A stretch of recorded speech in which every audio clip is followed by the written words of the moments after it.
بسم اللہ الرحمن الرحیم، سورہ بقرہ کی آیت نمبر 190۔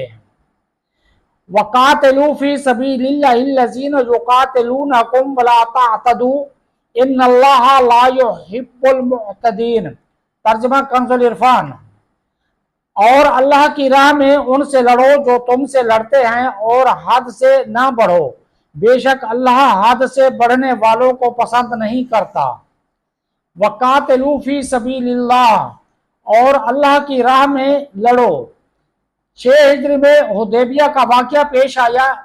اس سال حضور سید المرسلین صلی اللہ تعالیٰ علیہ وآلہ وسلم مدینہ طیبہ سے عمرے کے ارادے سے مکہ مکرمہ روانہ ہوئے۔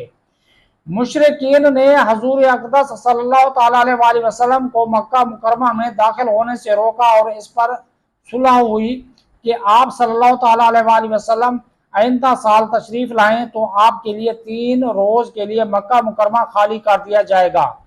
چنانچہ اگلے سال 7 ہجری میں حضور پر نور صلی اللہ تعالیٰ علیہ وآلہ وسلم عمرے کی قضاء کے لیے تشریف لائے۔ اب حضور انور صلی اللہ تعالیٰ علیہ وآلہ وسلم کے ساتھ 1400 صحابہ رضی اللہ تعالیٰ عنہم تھے۔ مسلمانوں کو یہ اندیشہ ہوا کہ کفار نے اگر وعدہ پورا نہ کیا اور حرم مکہ میں حرمت والے مہینے ذی القعدہ میں جنگ کی تو مسلمان چونکہ حالت احرام میں ہوں گے، اس لیے اس حالت میں جنگ کرنا ان کے لیے بڑا مشکل تھا، کیونکہ زمانہ جاہلیت سے ابتدائی اسلام تک نہ حرم میں جنگ جائز تھی اور نہ حرمت والے مہینوں میں۔ لہٰذا انہیں تردد ہوا کہ اس وقت جنگ کی اجازت ملتی ہے یا نہیں۔ اس پر یہ آیت نازل ہوئی۔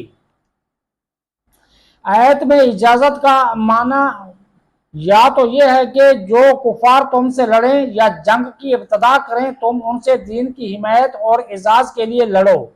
یہ حکم ابتدائی اسلام میں تھا، پھر منسوخ کیا گیا اور کفار سے قتال کرنا واجب ہوا، خواہ وہ ابتدا کریں یا نہ کریں، یا یہ معنی ہے کہ ان سے لڑو جو تم سے لڑنے کا ارادہ رکھتے ہیں۔ یہ بات سارے ہی کفار میں ہے، کیونکہ وہ سب دین کے مخالف اور مسلمانوں کے دشمن ہیں، خواہ انہوں نے کسی وجہ سے جنگ نہ کی ہو، لیکن موقع پانے پر چوکنے والے نہیں۔ یہ معنی بھی ہو سکتے ہیں کہ جو کافر میدان جنگ میں تمہارے مقابل پر آئیں اور وہ تم سے لڑنے کی قدرت اور اہلیت رکھتے ہوں تو ان سے لڑو۔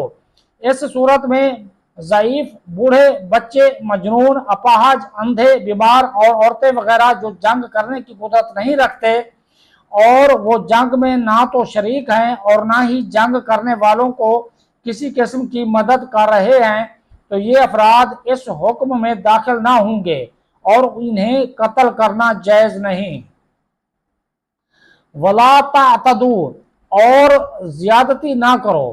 اس سے مراد ہے کہ جو جنگ کے قابل نہیں ان سے نہ لڑو، یا جن سے تم نے عہد کیا ہو، یا بغیر دعوت کے جنگ نہ کرو، کیونکہ شرعی طریقہ یہ ہے کہ پہلے کفار کو اسلام کی دعوت دی جائے، اگر وہ انکار کریں تو ان سے جزیہ طلب کیا جائے، اور اگر اس سے بھی انکار کریں تب جنگ کی جائے۔ اس معنی پر آیت کا حکم باقی ہے، منسوخ نہیں ہوا۔